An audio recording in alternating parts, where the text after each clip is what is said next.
Welcome to the World Builders Anvil, episode 223.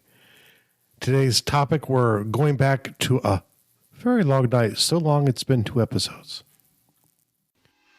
Don't know where to start building your fantasy world? Do you need more? Does it make sense? Forget any worries and become a crafter of imagination.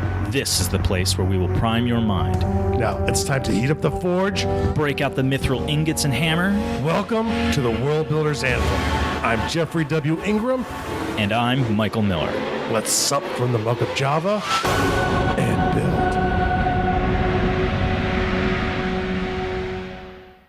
But so the incident of this story is the night the father is planning to send them off. I need them to be attacked.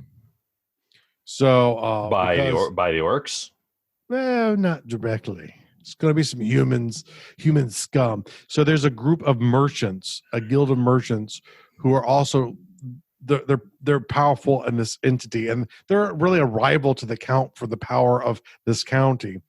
And before the king came here, they were in charge of all of the operations. And this remote part of the country, it was wealthy, but it was still remote.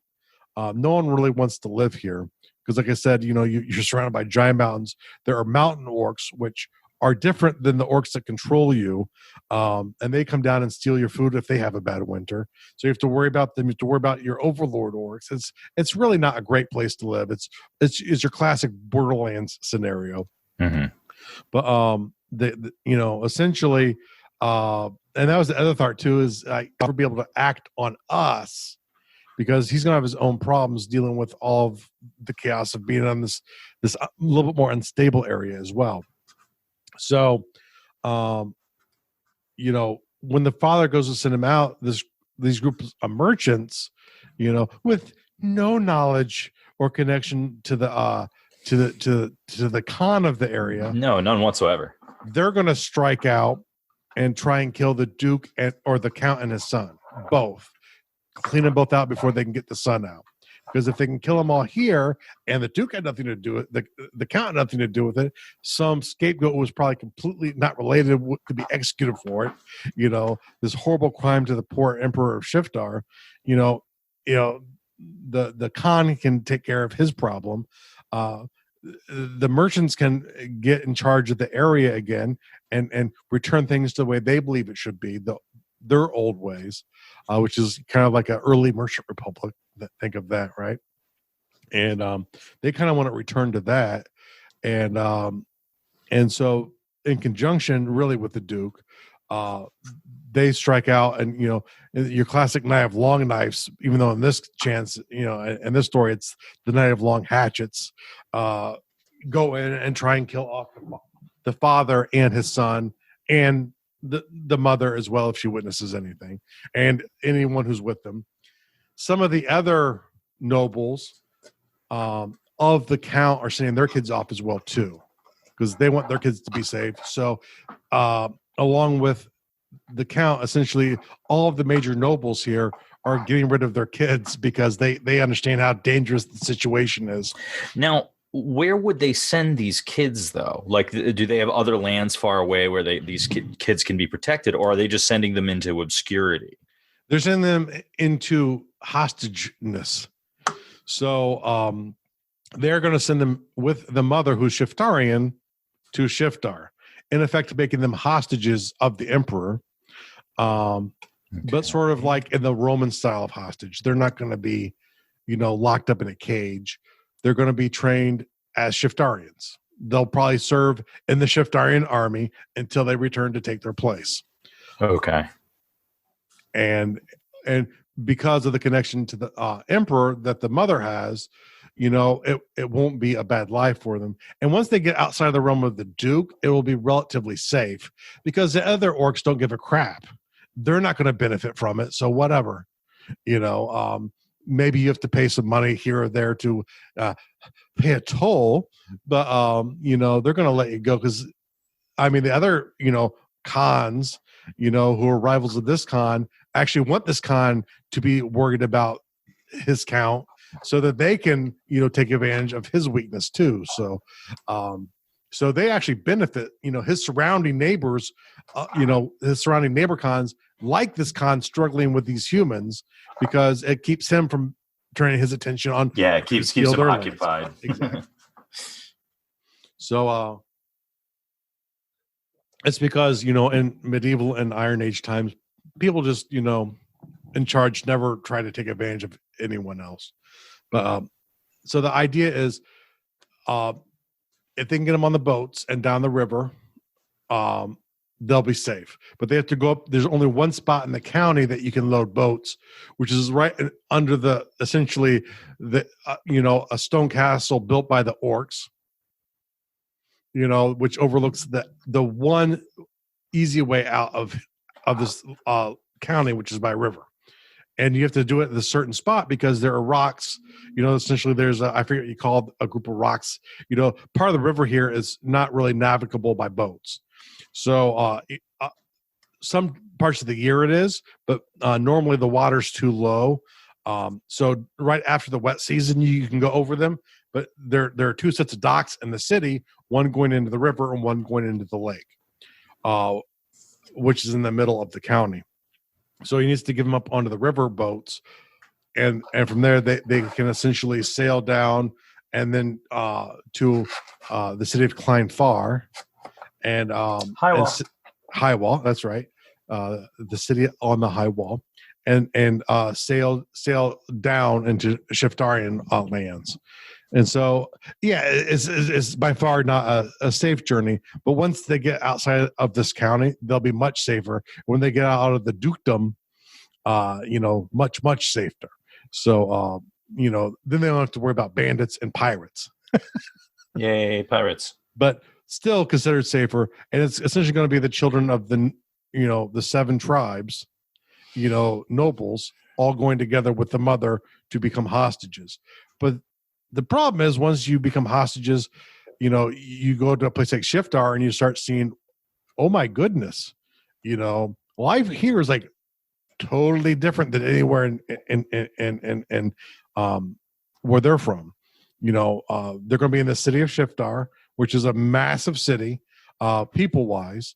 The Shiftarians are going to, like I said, there is an uncanny likeness between them and the Shiftarians, or the Shiftarians and Romans. And there's story reasons for that, which I'm not going to go into, but I think I might have before. So just listen to all the episodes. You might get that background somewhere. They, when they have noble sons from a different land, especially when they're going to conquer it someday, which this being one of those lands that they've eyeballed as like, coming up next, you're on deck to be conquered. They're going to take the sons and the daughters of these nobles with open arms, and they're going to raise them as Shiftarians. They're going to teach them, all of the men will serve in the auxiliary, essentially the other half of the Roman legions. So they'll learn to fight like Romans. They'll learn different types of battle. They'll learn different types of the way you can manage things differently than in a tribal society. For them, it'll be completely alien. And then the player will have sort of choices of whether or not they like that. The mom is going to try and bring them along the path of Shiftar. Like whether or not, the emperor will rule there one day, she believes the best chance for them to survive when they go back is to be aligned closely with the emperor, enough to where they won't be killed when they go back. So she's trying to, lean them this way, but their history and their tribalness, essentially the connection to the father is trying to lead them in the opposite direction, of saying, no, we have to be true to our old ways. And so the characters will have some choice on how, tribal they want to stay. Do they want to try and find a new balance, which is what the kingdom of Grabatus did in reality? Or will they become like essentially toadies, or servants of the emperor in their lands when they return? And so the characters will kind of have like some forking choices there, hopefully, if I can figure out how to program it. Story-wise, the reality of what happened is they found this new path. So it's kind of like a republic where you elect a leader. There's no kings because kings were corrupt. Kings are the reason why the old lands fell. That's their propaganda that they will use. And there's some truth to it, but so no one will ever become a king again. They'll become a grand knight. And if the players follow the traditional route, they'll create this new thing called a grand knight, which is elected by the other nobles, obviously not the hoopleheads. But the other nobles will elect essentially the high leader, who will only serve for a period of time, and then he will relinquish his powers. And even though the details won't get worked out in this story, the point of the story is to not do that. But it's to be like, I'm this new thing, but I'm not no king. Oh, emperor, don't look at me. I'm not a king. I'm just a grand knight. I'm just a leader, humbly elected by the people. And then in reality, what would happen is they use this election as an excuse to rebel later on. But the thing is, at this point, when they're going to Shiftar, there are going to be some scenes to give the players those choices. Like, do you go your own route? You will see there will be some military battles that happen. There'll be like one battle the players are involved in with Shiftar. So they'll get some idea of what it's like to be on a battlefield. They won't be green rookies who've never fought before when they go home. They won't be experienced warriors because they'll still be young, but they'll have seen some action. And I'll have to translate that. There have to be a scene in the story, with like the troops coming home. And that will probably be near the end of this, where, they go out for their first battle. They have to explore the city some to see some of the differences between what we call civilization and tribalness. And the players will have to have their own opinions on some will be pro and some will be con.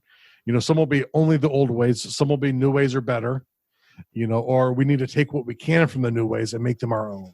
Those are going to be sort of like the three things, learning, a little bit more central controlled authority that you have in Shiftar and how that is different. And some of that will be from little adventures in the city. And some of that will be through this one pre-battle scene where the players won't have a lot of control over the battle because they're not in charge. But they'll do their part, and there'll be a couple like Japanimation style battles. The party versus the evil foes going in. Do you mind if I ask what's the word I'm looking for? Logistics for a second. Technically speaking, have you started working with this editor? Have you started creating? You have. So you have something going right now. You've already got a little thing going on. Yeah, I'm working on a prototype, and I already have like the county background in there, and I'm starting to create some of the locations. So it's like I'm starting to create the stuff in there. I've not created any of the story scenes yet, though.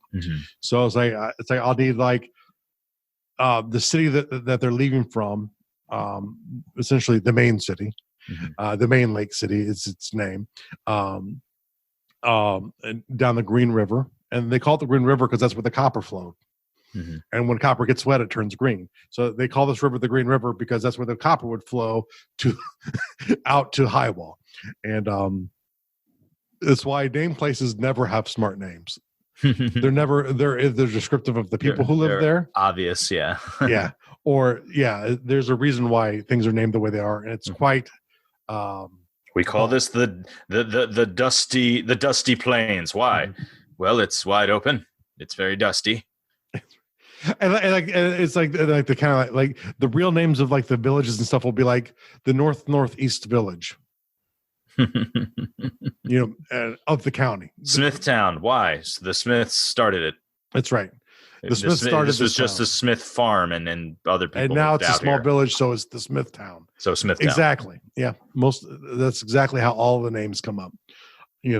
And so it'll be a very unique. But so I essentially now have a county map.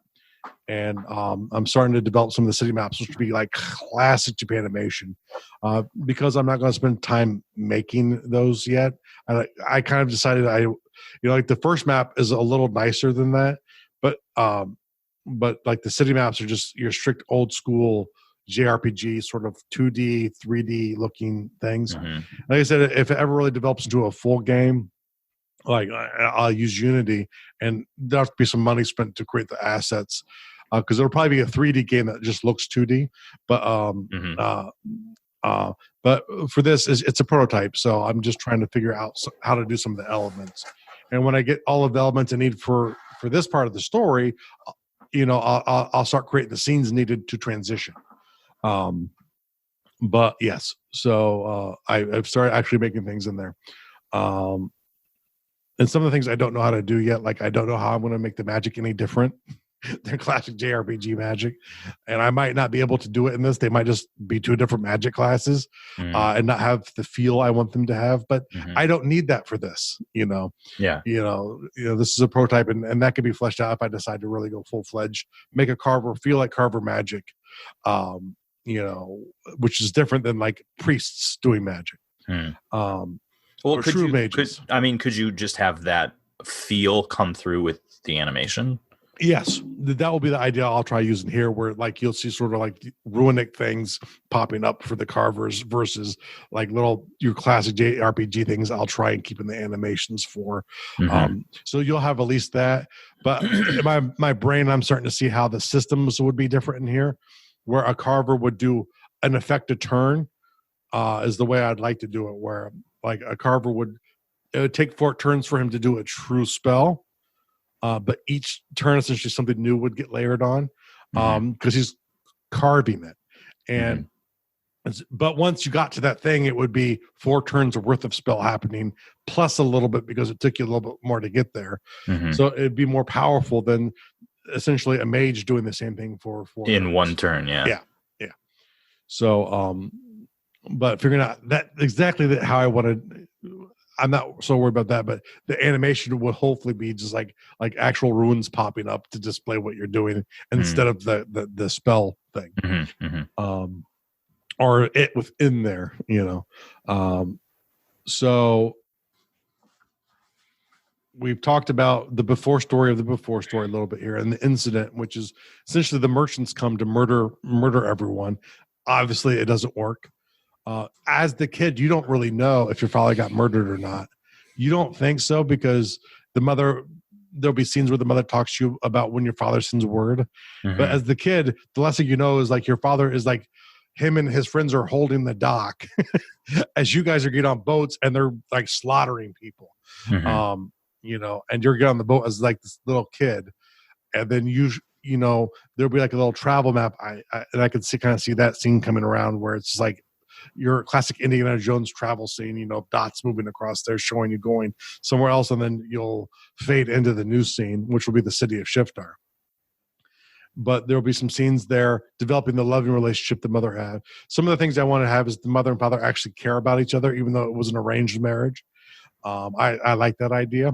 I like the idea of where they truly care for each other, even though they have completely different ideologies, because I think that's a message good for people today. But you and your friends should not agree on everything. Yeah.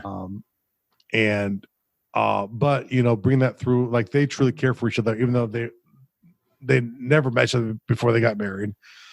It grew over time. It wasn't a romantic thing. But later on, I want to give the decision for the player of a couple different marriage options.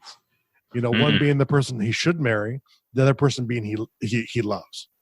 And then some obvious deviations of each of those things. So that was one of my favorite aspects of Phantasy Star 3, the fact that the game was generational. You would play through the first third of the game, and then you had the choice to marry a different one of 2 different characters. That would determine your offspring, and you would begin playing as that offspring character, which I always thought was so cool, because which was actually kind of the inspiration of the first part of this game. Is you're going to probably play as the father, as the character before the incident, and the idea is because I want to get you used to like controls of like what a character can look like too. I kind of like games that do that. Like, here's all the things that you can do, and you'll be slaughtering stuff because the father's a higher level character. But it's the numbers keep coming and there's no choice, but like, you can have a few dialogue scenes between fights, and to help break up the dialogue too, right? But that way you can kind of get familiar with the controls of the game while you're learning some backstory stuff, and then you get shipped off, and you'll realize how different Shiftar is, and some of the scenes going to be created there, and some of the young antics, kids in the large city, farm kids in the large city on top of that. But as they learn, excuse me, as they learn, so do you. And so as and then essentially all your powers get taken away, but it's because you're literally a different character, and you have to start getting to some of those powers. And then the idea is here is you learn how to do the fights and how the battle system works. Even though you won't be in control of the battle system or the full battle, you'll get. I want to give some agency, some agency here in the battle scene, a shiftar. And if you want the true Emperor support, you have to prove yourself in battle too. So you'll be in charge of the scouting part of the battle. You're not in charge of a full legion, but you're in charge of. I wonder why scouting. Interesting. Well, that's what auxiliary were used for, right? Well, no, but you being a scout, that's what it's an easy story for me to tell. Figured that's what you were pulling from. Yeah. So, and that'll also be the reason why you're only a few small skirmishes within there. The idea is I want to give you a little flavor of what the battle system will be like in the main game, which I don't know if I'll be able to even work in the way I want to. What you can also put in there is the ability and make it story. Like, remember how we were talking about like little story things where it's part battle but part story, and you can make a decision. You could put stuff in there like when they're scouting and they come upon a force that they definitely cannot take on because they're a scouting party and this is a larger force. Yeah, most definitely. But give the player the option to try. Oh yeah. Like, so that you can go into this battle, but you're definitely not going to win. You can take your troops and go full in right now. Yeah.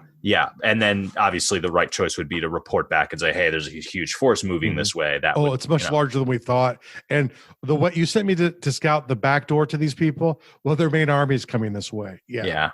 Lots of, and I want that kind of flavor to where you enter battle scene will be like it's essentially its own map. In terms of like RPG games, but the idea is instead of looking quite like a map, is like there are different options you can click on. Let's go here, let's go here, let's go here. Not quite like you normally interact with the JRPG map, or I have to make it. I'm not exactly sure how that part's going to work yet, but it's unimportant right now. But the story is you get in charge of an auxiliary force, so you can learn how that part of the game works. But the overall outcome won't be that different. But if you really F it up bad, it's going to be much harder on them to win the fight. So it should have effects. And if I can track the stuff well, then I can track like your affinity with the Emperor. And he will help you either way because it'll help to stabilize the land with whatever you do. So even if you don't offer yourself up as whatever lands I conquer belong to you, my lord, he will still help you because you rebelling will help destabilize the land he wants to conquer anyway. Right. So whatever, you're working for him either way. Yeah, right. He's benefiting either way. So the idea is, some city-born adventure, because I love city-born adventure. People who play with me know, like, we've had whole games take place in cities, and especially big cities. They weren't supposed to, but they weren't necessarily supposed to. But you can most definitely have like stories. So there's going to be several scenes within there. A story probably of a thief. You always have to have that thief story, right? There'll probably be a thief story, and you'll have a chance to resolve it in a way that could benefit you.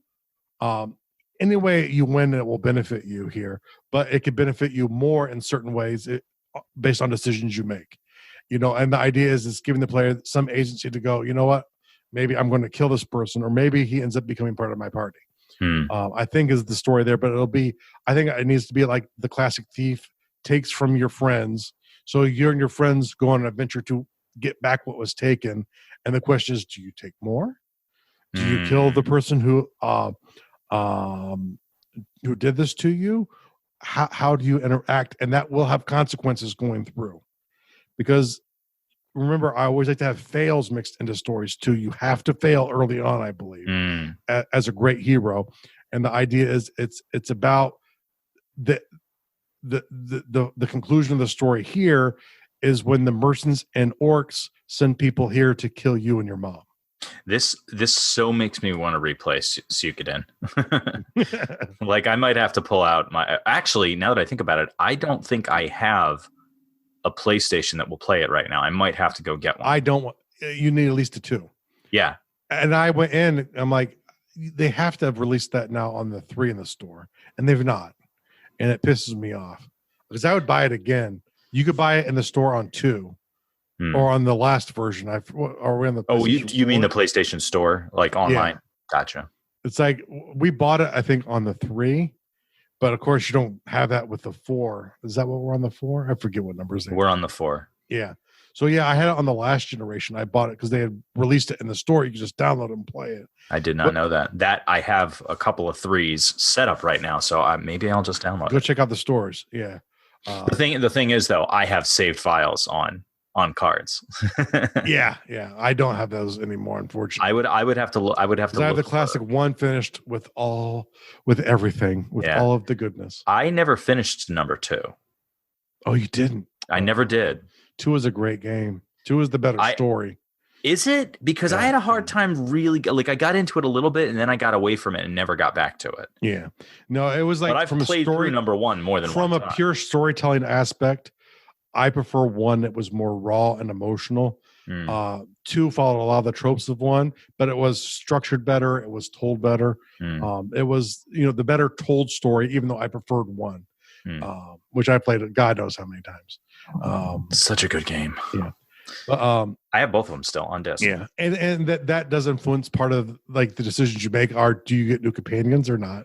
There won't be 108, but some companions will only be open depending on choices you make as a character. I know that part. That part will be easy to handle because they become a party member or not. Whether or not you kill them off or they go a different way doesn't matter. But the idea is, I want to give you the idea that there are choices and consequences early. And some of them are bad. Like, you might get game restarts throughout here without finishing the story. Like I said, if you decide to take your band of warriors and attack the main body of the enemy army, you're going to die. No matter how well you roll, you can't win. Right. And I'll introduce the element of scouting missions for battles as well too, where if you take a team out, you can gain certain advantages, but there'll be like a minor JRPG battle or 2 mixed in. So the idea is I want to introduce all of the elements of the game, so when the game itself starts, there aren't any surprises, at least from the basic gameplay elements. And I want to introduce all those elements I talked about before, where the kid who steals from your friends in the city or steals from your mom that sends you off introduces you to lots of things of Shiftar that I have no need to talk about. And then have people go, this is really a lot like the Roman Empire, and that's kind of BS-y, but me giggling in the background because I know why. Romulus and Remus. What happened to the other one? The prices on Suikoden have actually gone down. Like the first game is only like $50. It used to be like $250 because it's I mean if you buy like a used copy of it? Yeah, because it used to be like unfindable. Like they did not print many copies of it, and I purchased it more than once. I don't know what happened to my original copy, but I had the game, and then something happened. I don't know why. Maybe I sold it or gave it to someone. I don't know. I probably let someone borrow it. Never got it back. But I was in a that's criminal. I was in a video game store in New York, and it was not like a used place. It was like a GameStop. It was like a 5-year-old copy in their clearance. Yeah, exactly. Wow. But it was still $25 at the time. It was still $25 or $35, which was a lot for a game that was that old at the time. And I was like, you know what? I'm going to buy this. I'm like, because I will regret not having it. And I did, and I still have it. So that's awesome. Yeah. No, you're much better at stuff like that than I am. Oh, I love that game so much. Yep. And all right. Let's we've been going on for like more than an hour now. So why don't we give the listeners a little something that they can take, that they can use why don't you give them the brief of the structure breakdown, something that they can take away. So here's the takeaway. Even though I'm doing the before the story, I need an extensive before the story. I'm going to use the exact same structure. So I'm going to have a before the story, which tells of how the kingdom was lost in this kid's family line down to him. And that will be led up to the incident of the before the story, which is where the father battles off the bad guys to send them away. And he and his friends are very young at the time. Then there's going to be a story of him and his friends trying to recover an item. And this will be them a little bit older, but they've been a shifter for a little while in a village just outside the outskirts of the city itself. But essentially, they'll have to go into the city and they'll learn a bit about the city and different ways that the central control can work. And so it'll give the characters all opinions on it as well, too, as the story goes on. This will influence the way certain characters will approach you. But essentially, you'll go through and you're going to actually learn, about how the game is played, too, in a battle sequence. So this will get you through the before the story and the incident and the strike that is going to happen, which will be essentially, in this scenario, the story of the thief.